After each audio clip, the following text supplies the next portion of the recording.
Day 129. I've alluded to this concept in previous videos, but I don't think I've ever spoken directly to the idea of extreme ownership. It's a book by Jocko Willink that I've read, and it's not exclusively his words or terminology, because we've all probably heard, hey, take ownership and be accountable and be extremely accountable, all of those terms.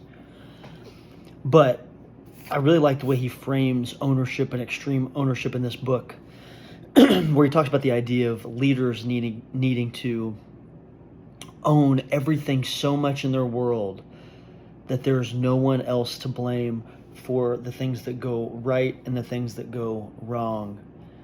And when I always talk about taking inventory of where you're at in your life, and are you happy with what you see in the mirror? And is 8-year-old you proud of who you've become? And are there things subconsciously that, if you really think about it, you know that you need to change, but you've been kicking the can? Have you been making excuses about anything in your life that ultimately you know you should have started yesterday? Are you willing to have that tough conversation? Or are you able to just put it out of your mind so you can sleep tonight? And I strive to live a life, and I used to be bad at this, but I'm striving to live a life where I can be extremely accountable with myself, to self-admittedly look myself in the mirror and say, I have gotten me to this point, good or bad. And if you're in a rut, if you're in a hole, I am going to do my part, to do everything in my power, to be accountable and to take just the next best step forward to get out of this rut. And again, I'm going to connect this spiritually here in a minute, but there's certainly external storms and factors that can be out of our control, and ultimately we have to just rely on Jesus and have a relationship with him, and that will help give us perspective and sustain us through difficult times. So I'm getting to all of that, but I'm just talking about in our life, are we taking accountability for ourselves and our habits and the work that we do and everything that we're associated with? And is that accountability and that extreme ownership also extending to how well you're leading your family and the example that you're being for your friends? It's a theme that I think we all could use a little bit more of a dose of. Being extremely, overtly accountable. Take inventory of that, man. Like, is 8-year-old you actually proud of what you've become? What would 8-year-old you want you to change? How did you want it to work out, or maybe things haven't? And then when you identify those things, like, don't get down and depressed about it. Just take ownership in the fact that this guy is the person that got me here, and this guy, and it's beautiful when you do that, because then what you realize is this guy can also get me out. But so many of us have lived the same 6-month patterns of our life for 50 years in a row.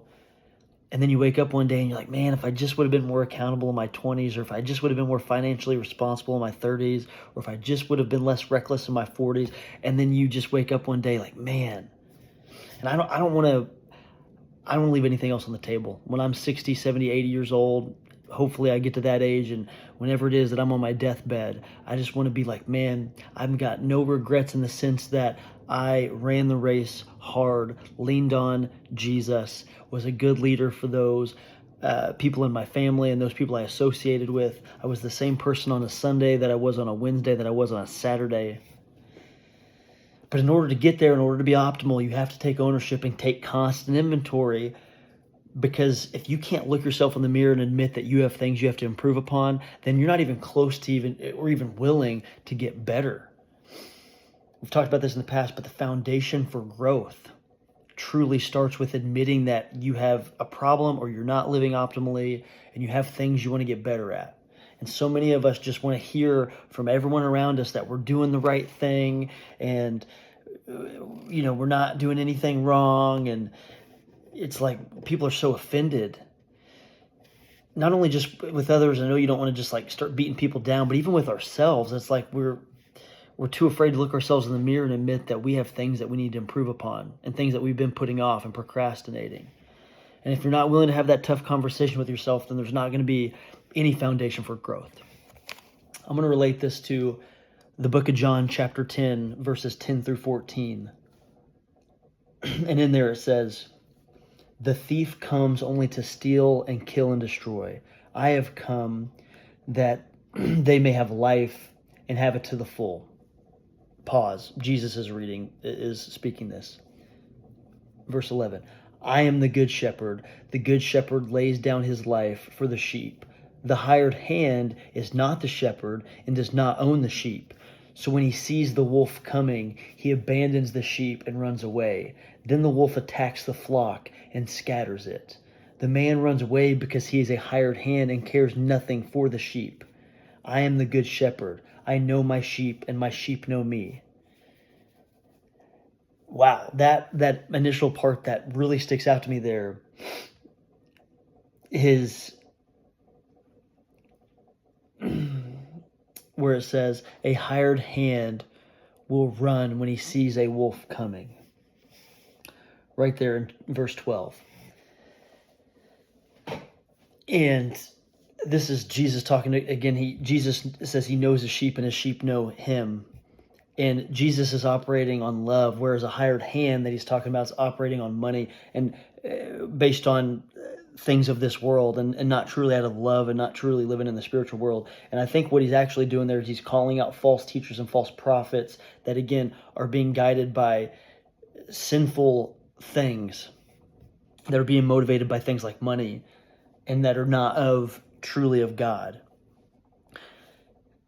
And then when I think about this theme, and that's such strong words by Jesus and so impactful, and it also relates to like things that I see in my physical world, where like we probably all know those people that are doing things that are very surface level or not for the right reason, and then when adversity really strikes, they have that hired hand mindset that when the wolf comes, when that storm comes, when difficulty is really looking them right in the eyes, they're going to go running. But I want to operate on that way of extreme ownership.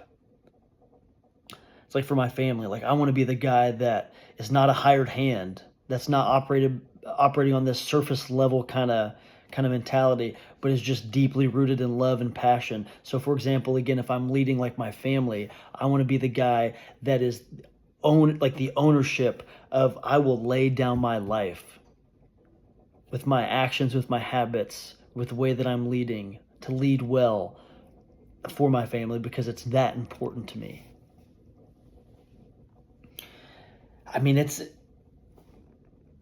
some really good verses in there. Like again, verse 14 there, I am the good shepherd. I know my sheep and my sheep know me.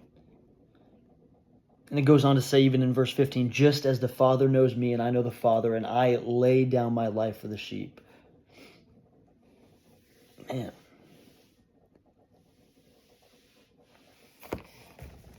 The man runs away because he is a hired hand and cares nothing for the sheep.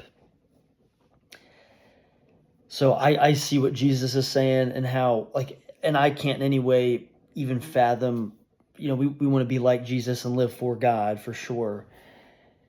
And in no way can we compare ourselves to Jesus and his ways, and his thoughts are so much higher than ours. But one thing that I can kind of glean from these words that I can see in my physical life is like, I want to live with an ownership mindset and not a hired hand mindset.